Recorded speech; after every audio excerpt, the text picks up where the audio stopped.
Well, look, we very much welcome the fact that France has stepped back from the threats that they made last Wednesday. Those threats to deliberately create border disruption and prevent UK vessels going into French ports would have been a breach of the agreement we've got with the European Union, and probably would have breached elements of EU law as well. So it's very welcome that they've stepped back from that.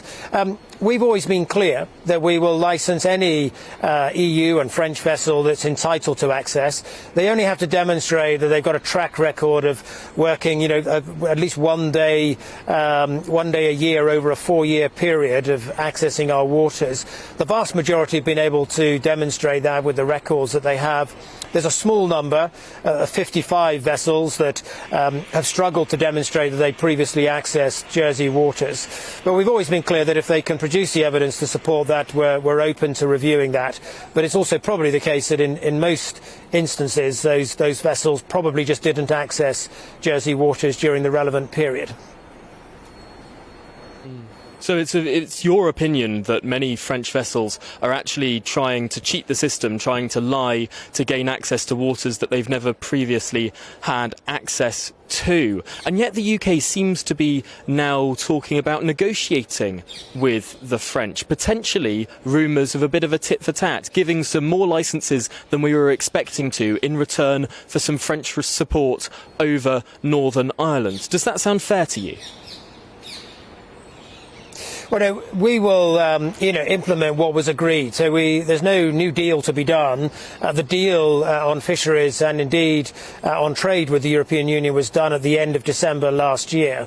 It's really now about implementing that.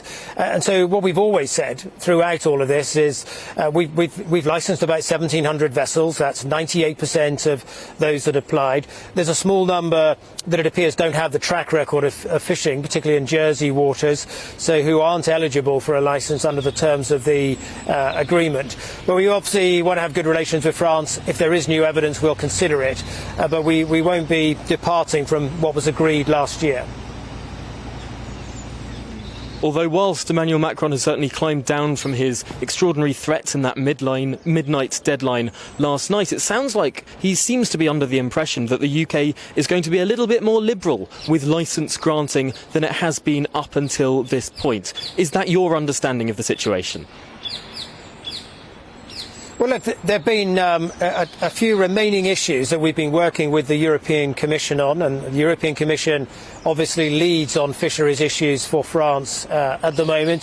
Some of them are around an issue that's referred to as replacement vessels. That's where a fisherman might have had access to UK waters but then changed their vessel, and we need to work out whether that's a like-for-like replacement. So there's discussion about how to deal with that, and there's around 30 or so vessels in that area. Those discussions have been going on, and we've been working towards a resolution on that front. And then there's these remaining 55 vessels in Jersey, the majority of which it now appears, I think, don't have that track record of fishing in Jersey waters. But if there are some where there's new evidence, where they can demonstrate it, obviously we'll look at that. But we won't depart from the approach we've taken. We think our methodology is right.